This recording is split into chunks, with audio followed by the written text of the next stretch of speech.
money lender expert, and I have to my left Barry Mallory, CEO of Helping the Village. Awesome. Well, listen, welcome everybody. Today's episode is going to be epic, right? It's January 2025. We should be in flying cars by now, Mr. Barry. Yes. According to Back to the Future, we should be flying right now. Yes. So listen, guys, I'm super excited. Today, guys, we're going to be sharing, as always, how can we prevent, reduce, and ultimately end financial insecurities and homelessness in our community by providing some practical steps to be able to use and apply today to be able to change that future, right? But first, I want to give it up and a big shout out to Dana's Professional Consulting Services, energy efficiency company, education company. So you need to get them utility bills down, right? HVAC, anything dealing with energy efficiency, give this gentleman a call. His name is Dion with Dion Professional Consulting Services. Been known him for over 20 years. Very, very good brother, very skilled. Telephone number 985-231-8753. Again, that's 985-231-8753. So listen, Mr. Barrett, tell the listeners a little bit about your organization, what you do, and why should they care? Helping the Village is a nonprofit organization that was just formed in February of last year. And we're moving forward to helping people with financial literacy, first-time home buyers, and educational, pretty much about leaving a legacy for their children and their children's children. And also, as young teenagers begin to go into the world of work, we want them to make great money, but also manage it real well so that they can buy the necessities that they need. And also, as young people begin to manage money and work money, it reduced the crime rate for our young people knowing how to manage money or make money in a professional way, in a way that they can help themselves as well as their family. So that's the thing we're working on, and it would alleviate homelessness and also people being in poverty and people not having the necessities as far as food and shelter. And that's some of the things that New Orleans needs to look at for our youth as well as our senior citizens. So that's something we're doing in the new year. So we're looking forward to having a successful new year, financial literacy, and helping people. So just give us a call, collaborate with us, and let us know what you need, and we'll meet you where you need. Awesome. What's a great contact number for you, Mr. Barry, and your organization? A great contact number for me is 504-635-5644. And also my website is htvillage.org, htvillage.org. Give me a call or go to the website and click at the top of the page for the financial literacy or services that we do offer. Awesome. I like that polo shirt you got there, Helping the Village polo shirt. He's sharp today, ladies and gentlemen. So listen, I'm Randy Chambliss, the private money lender. I am the executive and founder of Financial Success University, LLC. It's an education platform in regards to financial literacy, real estate education. It's free, doesn't cost anything, so you can join. Absolutely free. You have a continuing education. Of course, we only have so much time on the radio show to give you some value and to be able to help you. So you simply want to go to Randy Chambliss, that's 2 S's, randychambliss.com. The first link on that, that's going to be our mastermind community called Financial Success University. Also, I'm the founder and management principal of Chambliss Mortgage Capital. We're a reliable, nationwide, direct private money lender as a result of the education, expert guidance, and private money that we lend. Real estate investors, developers, entrepreneurs get fair access to the capital they need to fund their profitable real estate deals. We're backed by a large national private credit fund that has funded over $10 billion over the last 10 years. So we have a lot of capital to deploy, but we want to do it in a responsible way. And that's why we partner up with Mr. Barry, Mr. Dion and his services, so we could provide the financial literacy education, home ownership education, but also the resources and tools to get people in a position where they have personal financial success. So today is going to be an epic episode, as I mentioned, because the last couple of episodes we talked about some of the 10 financial principles the individual need to know and have to be able to move forward. And so I want to recap on some of those, right? But before we do that, I just thought of something, Mr. Barry. Some people ask the question, hey, why should I listen to you, Mr. Berry? Why should I listen to Randy? Well, just a quick note, quick background, right? Last 20 years, I've been studying, applying, and teaching financial literacy and financial education. That was, 24 years old, right? For the last 18 years, I've been a homeowner and a real estate investor since I was 26 years old. And also, I've been a licensed mortgage loan originator for 17 years since I was 27 years old. So from that time to this time, I helped countless first-time home buyers get the education they need and the funding they need to buy their first home. From that time to this time, I've helped countless real estate investors get access to the capital they need to fund their deals so they can earn the income they prefer and live the lifestyle that they really want. And from that time to this time, I probably purchased, rehab, and sold about 20 different properties, built 3 to 4 new construction properties from the ground up, sold them, and been involved with many rehabs and new construction projects. So I know a thing or two because I've seen a thing or two over the years, but I have to be transparent, Mr. Berry. It was always not excellent wins, right? I took some L's. It took some losses. I took some L's, right? We'll call them learning lessons. Learning lessons. Right? So, in full transparency, listen, it was a point in my life, ladies and gentlemen. I want you to hear this clearly. That was a point in my life where I was a struggling, bankrupt husband and father of 7 with $15.13 to my name, because I had a couple of real estate new construction properties that didn't work out like we planned to. We finished them, we got them sold, but there was some learning lessons in that. And so what I'm telling you all is that life is not always easy. It's not always grand. But the lessons that you learn and the character that you build throughout that process, that's what make you the man and that woman of God, right? So it took God power in me, that God power in me to raise me up from where I was, hitting rock bottom, right? Being embarrassed, right?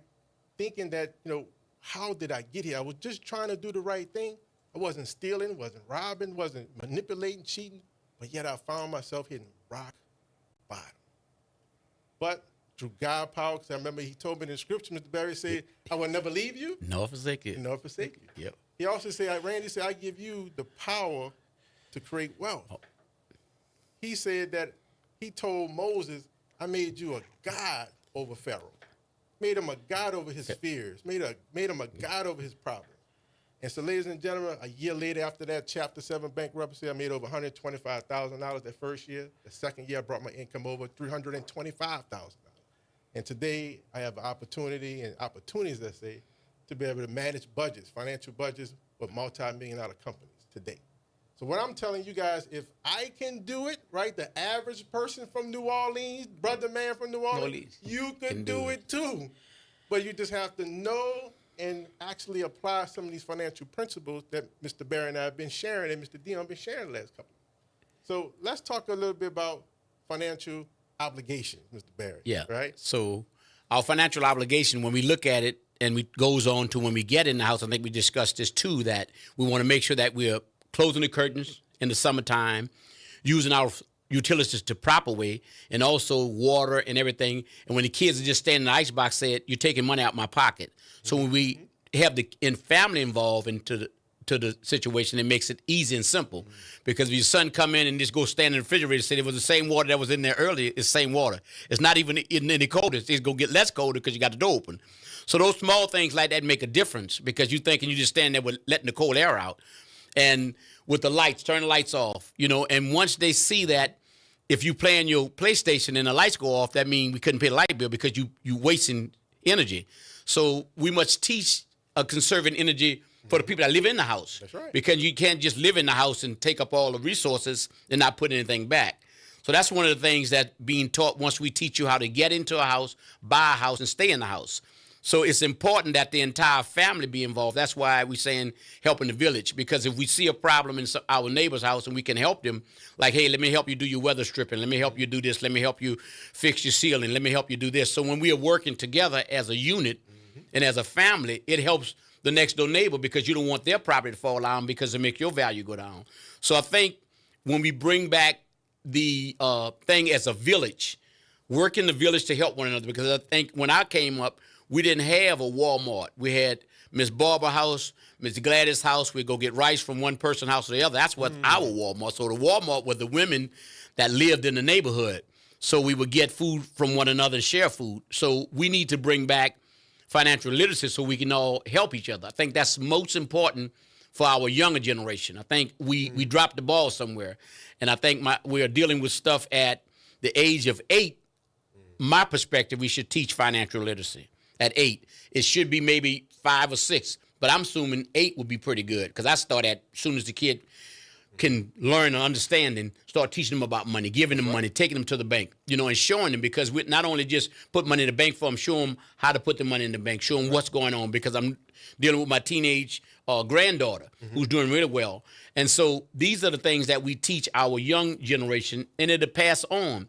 I think we dropped the ball many years ago. Yes, sir. Many years ago, we dropped, because when we came up, we had to wash, cook, iron, clean, go pay bills. Now children can't do anything. You know what I mean? We had to do it all. Right. And it was just look at you. They didn't have to tell you, you know what wash the dishes mean. That's clean the entire kitchen. Not just wash the dishes. Exactly. Clean the entire kitchen. The whole kitchen. Top to bottom. Wipe the refrigerator off. So I think as a group of people, concerned men, we're looking forward for people to partnership with us. Let us know what we need or what we need to help you to get to your financial goal. In order to help you get your financial goal, it's all right to talk to somebody about your situation. Now, I've lost a house before, but now I'm reconstructing. I'm revamping, and I know it's going to be successful. Through God, I'm not worried about what went on in the past. I'm worried about now. Power in you. Yeah, the power in me now will bring me to a more successful place. But I will also leave a legacy for my family to, when I'm gone home. Correct. But what needs to happen here in the city of New Orleans, everybody collectively need to come together, not worrying about who got more than the other, but let's put what we have together and work it. So we're crying out for the churches to become people that will give us time to come in and talk to the congregation about financial literacy. Because we can preach, Malachi, man must tithe. We teach these things, right, but where does the money come from? That part. Yeah. So if you can cut back on some things, we can give a little more. That's right. So that when time comes, when a church member needs something, we're able to help that person financially. That's right. And that kind of gives us a segue into the importance of home ownership, right? It's a strategy, guys. I want you to think of home ownership as a wealth building strategy or tool, right? So the idea, coming out of high school, finishing college, et cetera, the idea is not to buy the home and live in the home forever, right? The strategy is to buy that home, maybe in the hood, in the best block in the hood. And you purchase it at a deep discount, you do a little rehab to it, and you move in with your family. Then after 2-3 years of equity being built in there, you can pull the equity out of the house, now go buy another home in another area, but you have this asset that you rent now that's cash flowing, that's affordable for somebody, and now you're in a different property. You hold on to that property another 2-3 years, pull the equity out of that property, go buy you another property in a better neighborhood now. You do that 2-3 times, then you have over $1 million worth of assets. Yes. Period. Yes. And so that happened to me personally. I remember when I was 26 years old, I bought my first home. It was in Slidell, 3-bedroom, 2-bath to live in. And then 30 days later, I bought my first duplex. And it was an actual rehab, right? Did the rehab, finished it up. I think I bought it for $80,000, maybe put $25,000-$30,000 in it. And I kept it for years, right? To the point when after Hurricane Katrina, my parents moved in one side because it was a 2-bedroom, 1-bath on one side, a 3-bedroom, 2-bath on the other side, 1,900 plus square feet, but my parents lived for free. Like they didn't have to worry about the stress of home ownership. They lived in their home because they lost their home in Hurricane Katrina. And then the other side, we were renting out, and that created cash flow to pay for everything. Yes, makes sense. And then later on, as my parents got older, we moved my parents literally around the corner from where we live at, where my family is, so we could have easy access to them, right? The kids could ride the bike around like the old days. They could walk around and have fun. Makes sense. And then in 2019, I think it was June, I sold that property for $264,000, right? Makes sense. But today, if I go online and look at that same property today, 3 years later, it's worth over $324,000. So my point is, imagine if you can do that and have about 4 or 5 of these properties at an early age in your portfolio, you will have a net worth over $1 million. So we have a call. We're gonna take a call, ladies and gentlemen. Welcome to the call. Welcome. How can we help and serve? Hey, yeah, welcome to the call. How you doing? Hey, this is Tony Ruck. What's up, Randy? What up, sir? Happy Saturday, sir. Happy Saturday. Happy Saturday. Hey, radio station, God bless y'all with this guy on the radio, Randy Chambers. Let me tell you, man, Randy go back. Man, Randy doing business together. Randy ain't asked me to call in and none of this stuff. I just called in myself. I didn't pay you, huh, Tony? Yeah. This guy, Randy, right again, Randy Chambers is a great brother. He's really putting the message out and everything to really help people become millionaires. The information he's giving is 2,000%. If it wasn't, I wouldn't even be, trying to call in, nothing like that. So, like I say, he didn't ask me to call in, no paid advertising, nothing like that. I just wanted to give y'all my honest opinion about the brother. The brother really is trying to help the community, and the brother really have opportunity for anyone that's very serious about becoming a millionaire.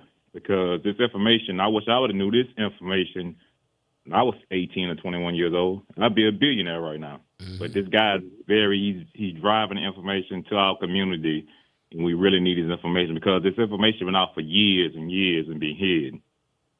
School don't teach us about this. These other gurus and everybody that's out here doing this and doing that, they all just trying to put this stuff in a package and trying to sell it to people.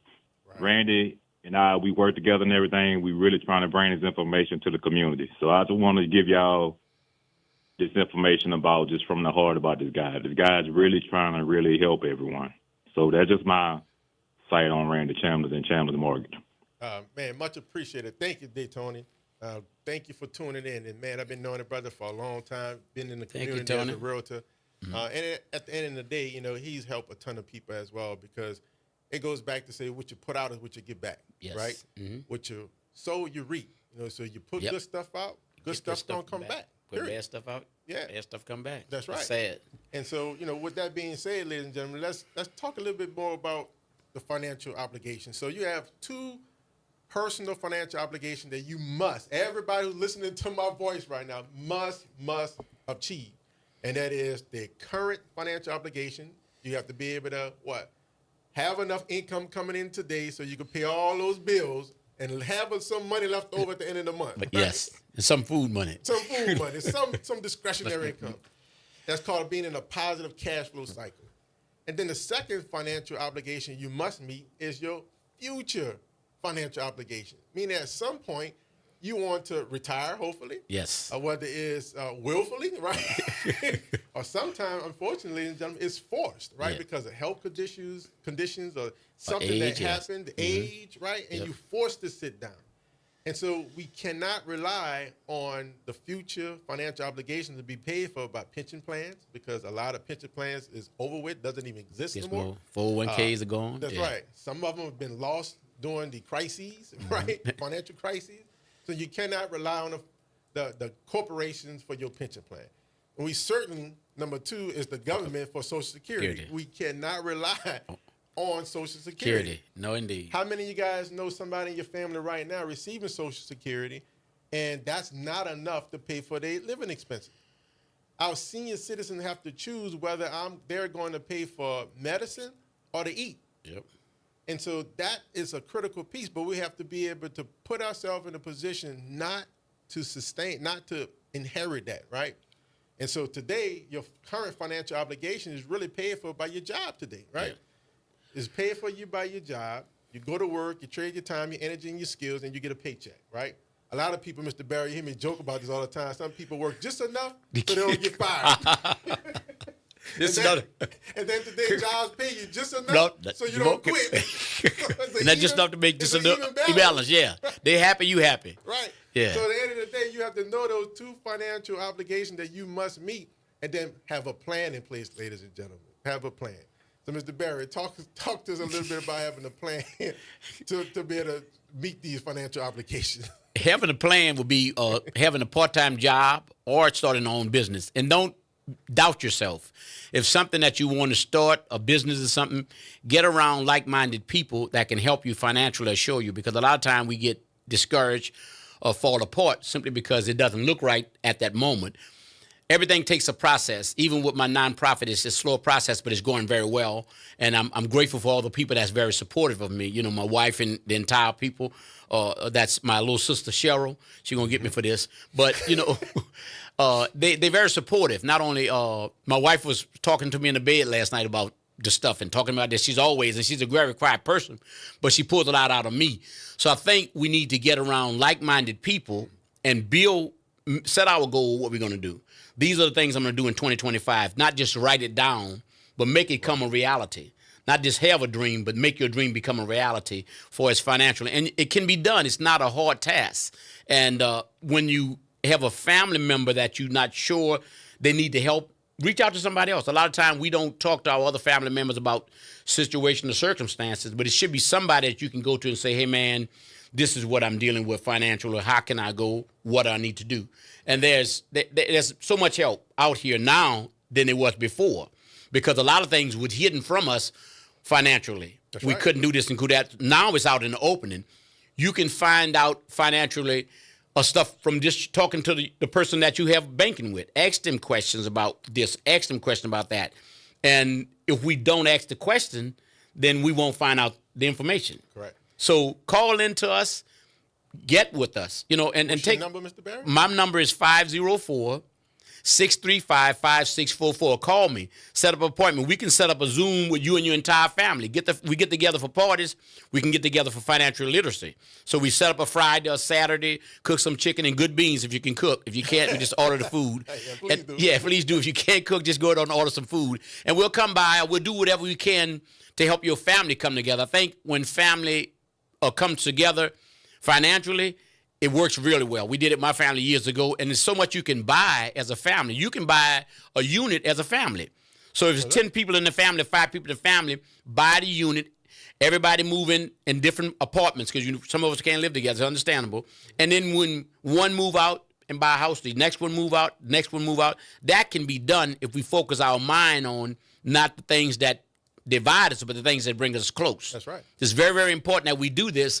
It's important if any family that's listening or somebody that know a family that's listening, call your family and say, hey, this is what we want to do next week. We're going to get in touch with these guys. We're going to set up a meeting, and we're going to go forward in 2025. Yeah. You have to start somewhere. You be the bigger person. That's right. It's a plan, and it's a strategy. And also make sure you guys visit the community, right? RandyChambers.com. Click on that first link, RandyChambers.com. We have an online community. Mr. Barry is part of it. And that what it does, it give you continuing education. They give you access to pre-recorded content like this already, but also it gives you connections with the village. Yes.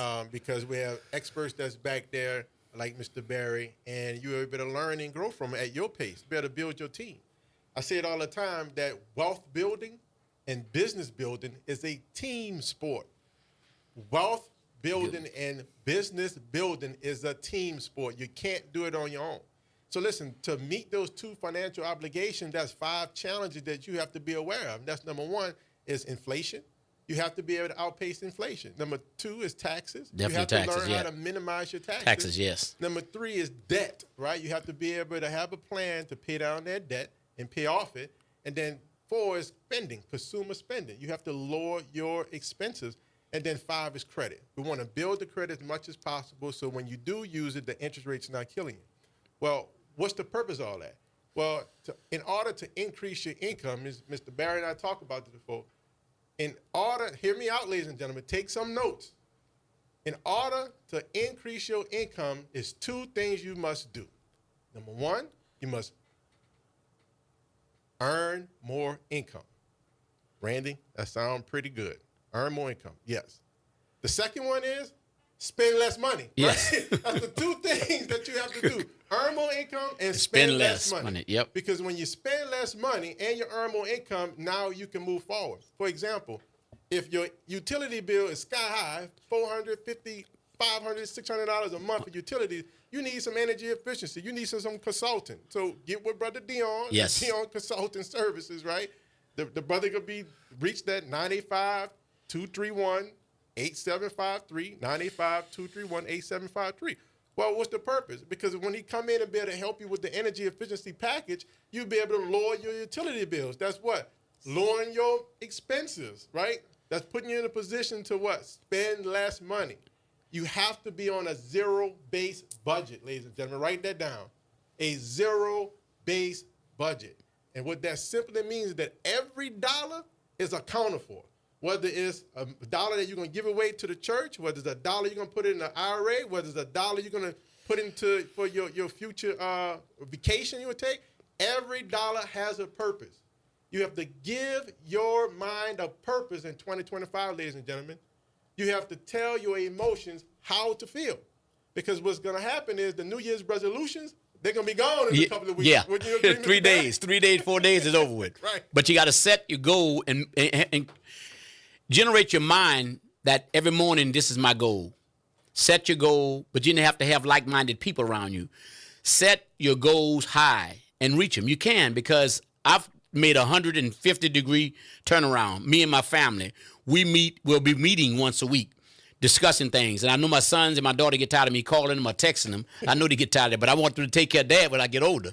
So that's the retirement plan. The retirement plan. That's the retirement. So they're my retirement plan. I'm working on my 3 children and my grandchildren. You know, to help Grandpa retire. So, right. But that's what's important, that we meet with them and talk to them about these things and discuss these things with them and tell them, bring your friends in. We're not talking to our kids enough or each other. Correct. So I think what's most important, we have to do this. Something that we have to do in 2025, change our ways, change our tax ways, change the way we spend money, change the way we do everything different. Totally different this year. It's a new year and a new beginning. Absolutely. So I'm going to leave you off with this. Here's your personal financial success plan for 2025, ladies and gentlemen. Your personal financial success plan for 2025 is going to be, number 1, spend less money. So look at putting together that zero-based budget, lowering your expenses, minimizing your taxes, paying off debt, building your credit, and organizing your finances. Barry and I are here to help you through with that strategy. Number 2 is earn more income. Barry and I is actually hiring. Like if you're looking for additional income to supplement your income, working from home, then you can be a financial coach. You can be a credit consultant. You can be these. We can teach you, and that's be earn income that you can earn. Number 3 is start to invest. Barry talked about it in the last couple of shows. Doesn't matter how much you have, start putting it in the IRA, start putting it in a mutual fund, start putting it in somewhere.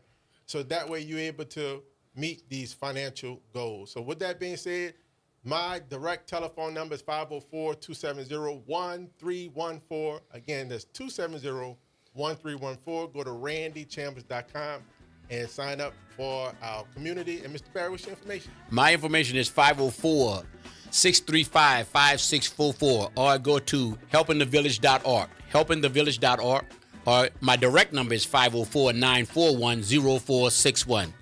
Awesome. Well, ladies and gentlemen, God bless. Enjoy the rest of your Saturday on purpose, and I mean that. Take care.